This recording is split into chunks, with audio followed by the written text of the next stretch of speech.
think you told me that when you were in London, and by the way, you moved into the same building I lived in, which was a little weird, Max, but since it's you, it's okay. You said that I think when you do your radio show, sometimes you guys would wake up in bed and literally like stick a microphone on and do the radio show, laying in bed, and then finish recording. That seems like such a Max and Stacy thing to do. Yeah, we did that. Yeah, we were doing the Residence FM in London, a show every week. We did that for over 10 years. And it was very stream of consciousness. And we did that for a long time. Then we stopped doing that a few years ago.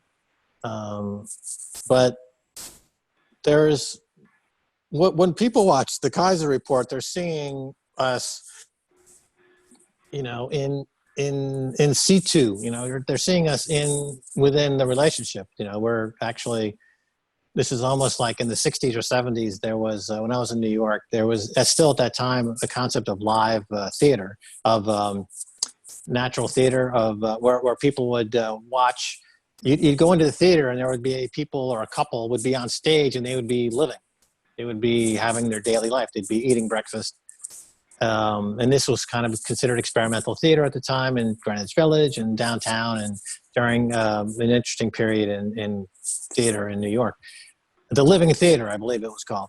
And so this is kind of similar to the Keiser report. It's especially now in lockdown, it's in our actual living room. So we're actually just, turning the cameras on during a conversation.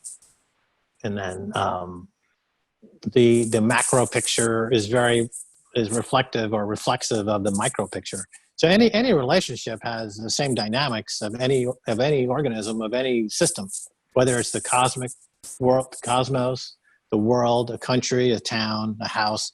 The dynamics are similar. The fractals are different, right? But the dynamics are very similar. So if you have a successful relationship, have a successful relationship with the cosmos, right? If you have a successful relationship in your house, you are successfully married to the universe, because they're all related on different scales.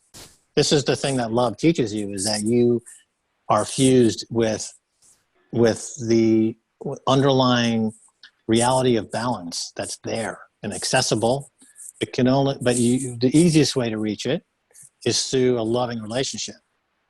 That's how you reach the mother lode of balance and perspective and tranquility. And if you get into there, you are now running at the same heartbeat as the universe or the metaverse, if the case may be. So that's the value of it. I mean, I wouldn't want to step out of it, just like I wouldn't want to jump off a building. I wouldn't want to jump out of an airplane either. So I want to be part of that universal truth, that universal consciousness. And getting it back to Bitcoin, I think Bitcoin does actually reflect this universal collective unconscious in a way that we're just now starting to understand, because of the brilliant way all the aspects of the protocol are balanced to bring out the best in people that are likely to become good characters already. They become better characters. Bad characters who started off as bad characters become worse characters. You mentioned Andreas Antonopoulos, who I've known since we both have been in Bitcoin roughly the same time. He went from being a good-hearted, giving person to becoming like almost a saintly figure in the Bitcoin community. The protocol transcended him to become more of who he was. Then there are people like Peter Schiff, for example, who the protocol exaggerated his worst tendencies. So he became a worse person than he was already. In that trend, you see that happening and continuing, and he just goes deeper into the darkness of fiat money.